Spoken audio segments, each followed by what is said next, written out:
What's up, YouTube? NBA Jerry here. There's a lot of things going on in the NBA, and I want to talk to you guys about a few things. First of all, obviously, the elephant in the room, Jeremy Lin. Let's talk about that. Now, this big thing about Carmelo Anthony and Jeremy Lin, can they play together? It was so funny last night. I was watching the game, and I'm looking at Jeremy Lin. He sat, the whole fourth quarter on the bench. He only played like 26, 27 minutes or something like that. Blowout. And he's sitting there next to Carmelo Anthony, and, Carmelo's dressed in his street clothes and everything. And I'm looking at them, and Jeremy Lin right now, he's the star. He's the man. It looks like Carmelo's just a regular dude. It's just so funny just to see that transition. I mean, you're talking about a mega, major NBA star here, basically sitting next to Jeremy Lin, who was a nobody 2 weeks ago, and now he's the man. And you're talking about two guys that are happy. The Knicks owner and David Stern. You're talking about a value. This guy's only making 700-something thousand this year. And look at the value he's bringing not only to the Knicks, but to the NBA. Wow, that's, man, his agent is going to be very, very happy within the next few months with all these endorsement deals and everything. But anyways, let's talk about Jeremy Lin and Carmelo Anthony. Now, do I think they can play together? Yes. I feel bad for Melo. I mean, because no matter what happens, unless they start blowing everybody out and stuff, Melo's going to look like the bad guy, and here's why. Jeremy Lin is winning with this new energy he's bringing and the pick and roll and him going to the basket and him, because he has an extended dribble. He keeps his dribble alive, and that's good as a point guard, really good, especially in the pick and roll. And Carmelo Anthony, right now, they were losing with him. They were 8-15 before his injury. 8-15 when he was playing. Jeremy Lin, all he does is Lin. So if Carmelo Anthony doesn't add to those wins, it's going to make him look bad. They're going to say, oh, he's the problem.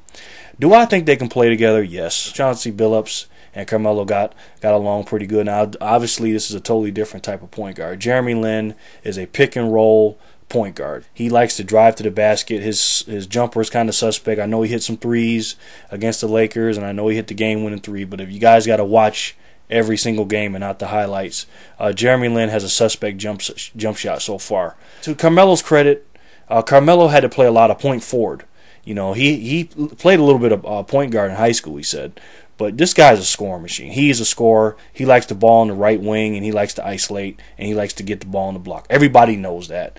Is he going to slow it down sometimes? Yeah, that's his game. I don't want him to change completely, but as long as they're scoring over 100 points and keeping the teams under 100, they're good. As long as they keep doing the pick and rolls and play defense. Carmelo Anthony, I'm not worried about him messing up the offense as much. I'm worried about his defense. This guy, I mean, I like Carmelo, don't get me wrong. He just does not get it on the defensive end. I mean, watch him. Look at him. He looks lost. Like he's, I hate to say it, but almost like he's dumb or something. He's a decent one-on-one defender, but he's a terrible help and team defender. He really is. And he just doesn't try, to me. He's a decent rebounder for his size, I guess.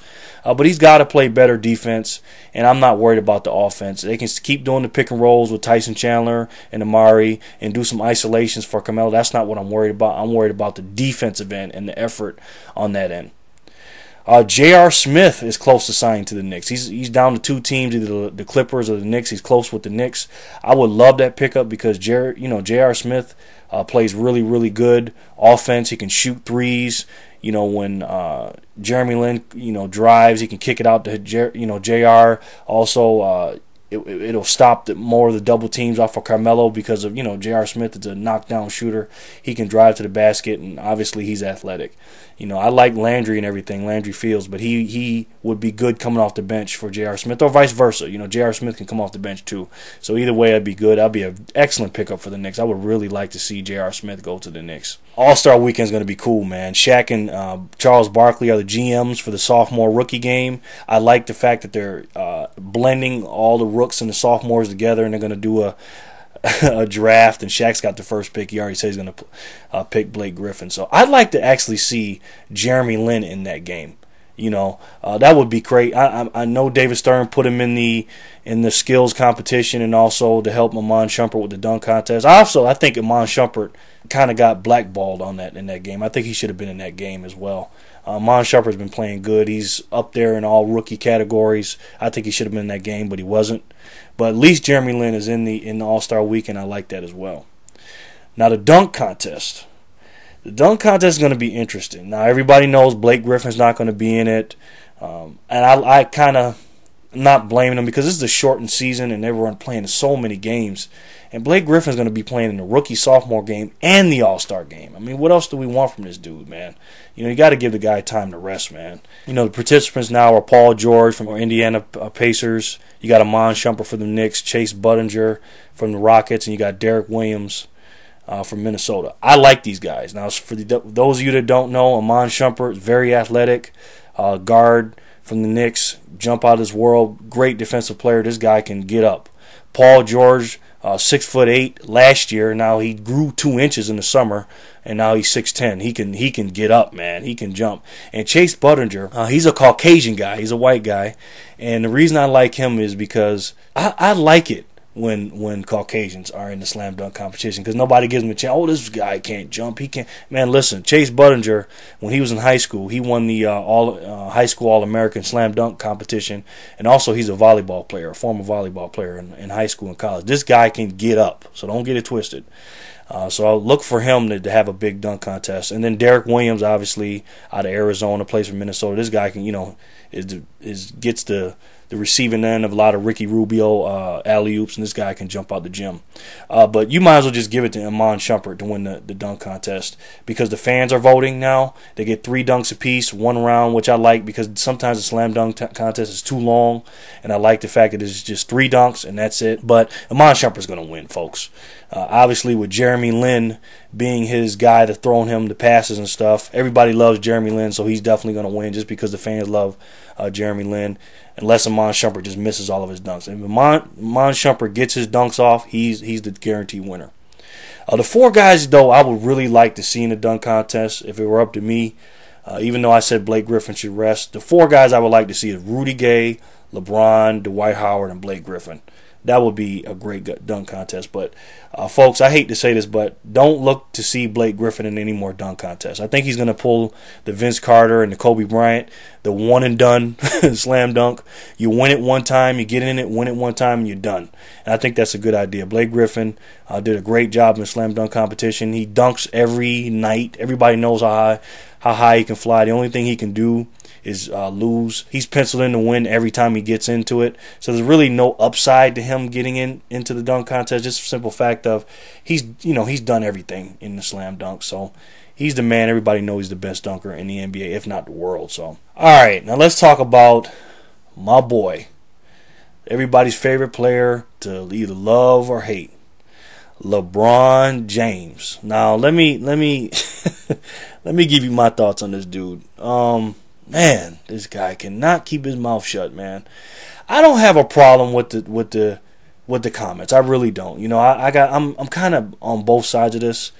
LeBron James has got to understand. I know he understands this, that everything he says, does, or tweets or whatever is a big deal. LeBron James is the most talked about NBA player besides Jordan probably in NBA history.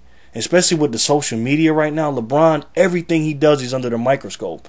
For those of you that don't know, after today, Thursday, after practice, he's in Cleveland. He's getting ready to play Cleveland on Friday.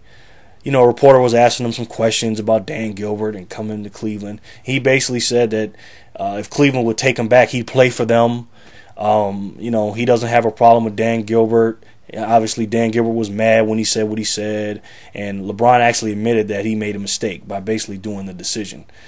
First of all, folks, LeBron has let down the city of Cleveland in a number of ways, and I'm going to tell you why. First of all, he didn't win a championship like he promised. Didn't do it. That's the elephant in the room. The other one is, it's not that he didn't win, it's how he didn't win. He quit in Game 5 in 2010. Everybody knows that. In the last game he's ever played in Cleveland, in a Cleveland uniform, as a Cleveland Cavalier, he got booed off the court in that game.